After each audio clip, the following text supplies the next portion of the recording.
Hi, this is an update on Rapido. Specifically, it's an update on the implementation of field options. So this is that stock to-do list application that you can use with Rapido. You can write this in just a few lines of code. And here, as I'm adding a task, notice that I get these nice scrolls I can scroll for priority from 1 to 10, and I can choose the category from a nice input list.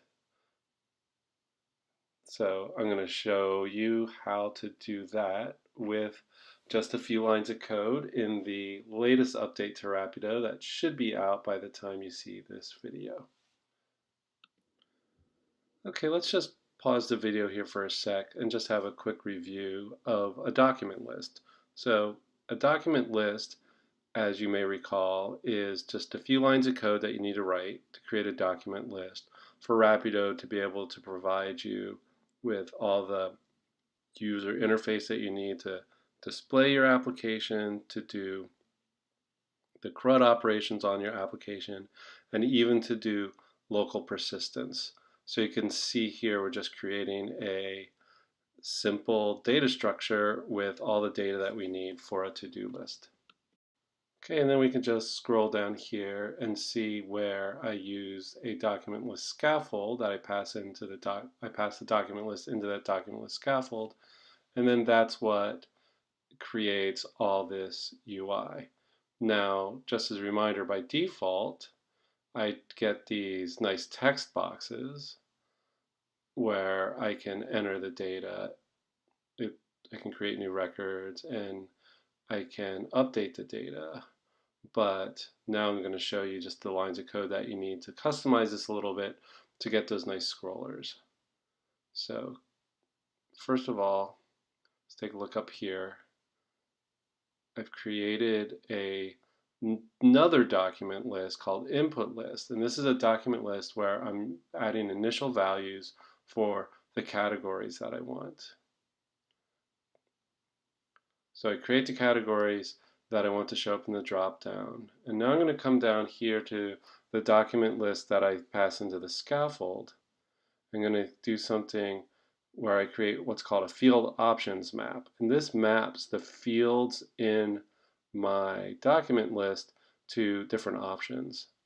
So the first set of options that I'm going to pick are input list field options, and that's going to be tied to the type field.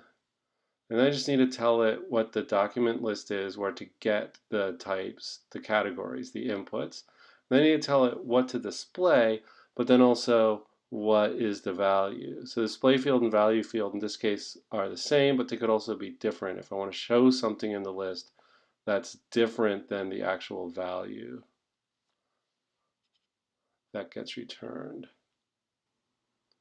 Now here I'm going to add another field to my input fields map, which is the count. The count, you might remember, is a little trick that I did to make the priority always be integers. So then I'm just going to set the minimum and maximum. I'm going to set that between 1 and 10. And then let's take a look. I just need to restart it.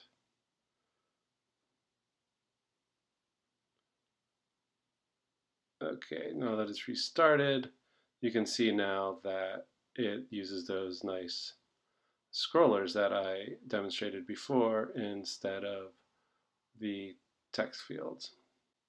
So if you're wondering how some of these parts worked, I suggest go back and take a look at the Intro to Rapido tutorial video. I have that in the link, and here you can visit us on the interwebs, and those links will be below as well.